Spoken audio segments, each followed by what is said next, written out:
अडई आणि तिची पिल्ले. रंगाने तांबूस, तपकिरी आणि चमकणारे लालसर डोळे असलेल्या अडई पक्षाला रानबदक असेही म्हणतात.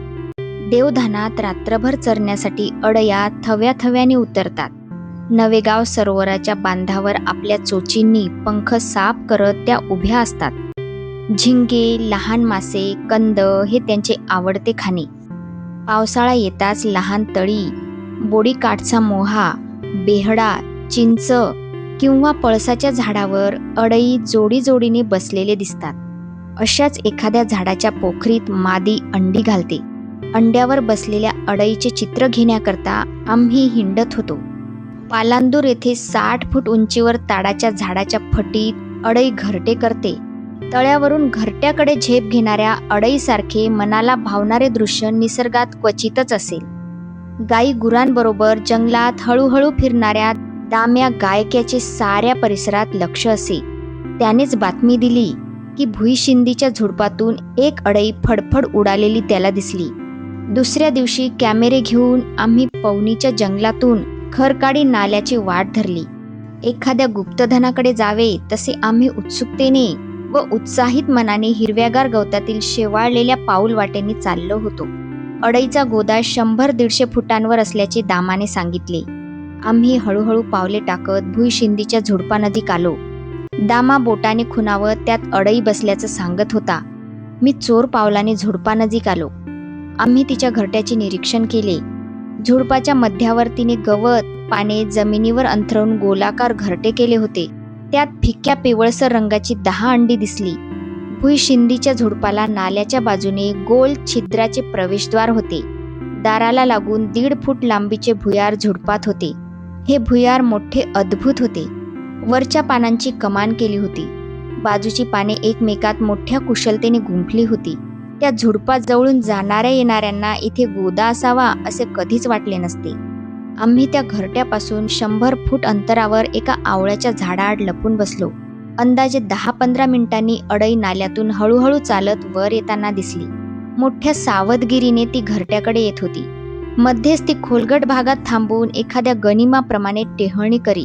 घरट्याच्या दाराजवळ येऊन ती 2 मिनिटे थांबली. तिने इकडे तिकडे पाहिले. लगेच ती घरट्यात जाऊन बसली. मोठे अद्भुत रम्य होते ते दृश्य. दुसऱ्या दिवशी आम्ही पुन्हा आलो. एकाएकी उंच आकाशात घरट्याच्या वरच्या बाजूने अडई फडफड उडाली. क्षणातच अडईची जोडी उडताना दिसली. आम्ही हळूहळू घरट्याजवळ पोचलो तर भीतीने अंगावर काटाच उभा राहिला. 6 फूट लांबीचा हिरवट पिवळा साप आपल्या जिभेने अंड्यांना स्पर्श करत होता. मला वाटले कळ्या फुलण्याआधीच कुस्करल्या जाणार. आम्ही मोठ्या प्रयत्नाने त्या सापाला घरट्याबाहेर हुसकावून लावले. लांबपर्यंत त्याला हाकलून लावले. अंडी बचावली. अंड्यांतील जीवांचा क्षीण आवाज कानी येत होता. अंड्यांच्या रुंद भागातून पिल्लांची चिमुकल्या चोची बाहेर काढण्याची धडपड सुरू झाली होती. चिवचिव करत त्यांनी कवचाला भोके पाडली. त्यातून हवा आत गेली. शरीर व पंखांचे प्रसरण होताच कवचे उकलून बाजूला पडली. गोजीरवाणी इवलीशी पिल्ले एकामागून एक बाहेर आली. बराच वेळ झाला तरी मादी घरट्याकडे परतली नाही. कुठे साप तर तिला चावला नाही ना? ती आली नाही तर पिल्लांचे काय होईल? या विचारांनी आम्ही सचिंत झालो. सायंकाळपर्यंत तिथेच थांबलो. अडई परत आली आणि अलगद घरट्यात बसली. आम्हाला खूप आनंद झाला. दिवे लागणीला गावात आलो. ती अडई, घरट्यातील पिलांची चिवचिव, तो दुष्ट साप, मोहाच्या झाडावरून घरट्याभोवती सिक सिक करत घिरट्या घालून रक्षण करणारा नर, 10 सुंदर पिल्ले यांची स्वप्ने रात्रभर पाहता पाहता कोंबडा आरवला. आम्ही उठलो. दुर्बीण कॅमेरा घेऊन परत जंगलाचा रस्ता धरला. जंगलातील ती हिरवी शांतता अतिरम्य होती. मोहाच्या झाडावरून नराची शीळ ऐकू आली. दुर्बिणीतून घरट्यात पाहिले तर 6 पिल्ले अडई मादीच्या अंगाभोवती व 4 तिच्या पंखात दडून बसली होती.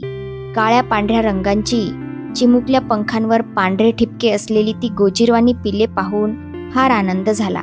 आम्ही अडई व तिच्या पिल्लांची पटापट छायाचित्रे घेतली. अडईने घरटे सोडले आणि थोड्या अंतरावर जाऊन चिक असा आवाज केला. ती पिल्लं हारीने तिच्या मागोमाग जाताना दिसली. सृष्टीच्या वन्य दृश्यांपैकी ते एक अतिसुंदर दृश्य होते. आई आणि तिच्या पिल्लांचा मागोवा घेत आम्ही चाललो होतो. ती नाल्याकडे गेली. पावसामुळे ओढ्याला पाणी आले होते आणि खळखळाट करून तो वाहत होता. खाली डोह होता. त्या डोहात आपली पिल्ले घेऊन ती कशी जाते ते आम्हाला पाहायचे होते. तिने 2 झुडपांच्या कमानीतून प्रवेश केला आणि बाजूच्या खडकाच्या आधाराने हळूहळू डोहात उतरली आणि गहिऱ्या पाण्यात अडई आणि तिची पिल्ले सहजपणे आपोआप तरंगू लागली, जलविहार करू लागली. डोहाच्या दोन्ही बाजूंच्या बट्टी चढायला अवघड होत्या, तशी ती प्रवाहाच्या विरुद्ध दिशेने तरंगत दुसऱ्या वळणावर आली. इथे किनारा सपाट होता. पिल्लांनी तिचे अनुकरण केले आणि पाण्याबाहेर आली. मध्येच ती भुईशिंदी, बोरी व घोटीच्या काटेरी झुडपात दडून बसत. पिल्ले तिच्या पंखांखाली दिशेनाशी होत.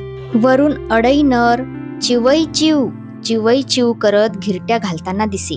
ठराविक गवताचे बी चोचीने ती पिल्लांना फक्त दाखवी. त्यावर पिल्ले तुटून पडत. आज्ञापालन म्हणजे जीवन हे त्यांनी जन्मापासून अवगत केले होते. अडईच्या इवल्याशा गोजीरवाण्या पिल्लांकडे आम्ही डोळे भरून पाहत होतो. एका प्राणांतिक संकटातून आम्ही त्यांना वाचवले होते. त्यांचा पुढचा प्रवास या जंगलात शेवटास जाईल की पुन्हा संकटे येतील? दृष्टी पुढून ती पिल्ले दूर जंगलात दिसेनाशी झाली. एक विलक्षण सुंदर अनुभव घेऊन आम्ही परतलो. तर अशा प्रकारे अडई आणि तिची पिल्ले हा पाठ इथेच संपला. भेटूया पुढच्या पाठामध्ये. तोपर्यंत धन्यवाद.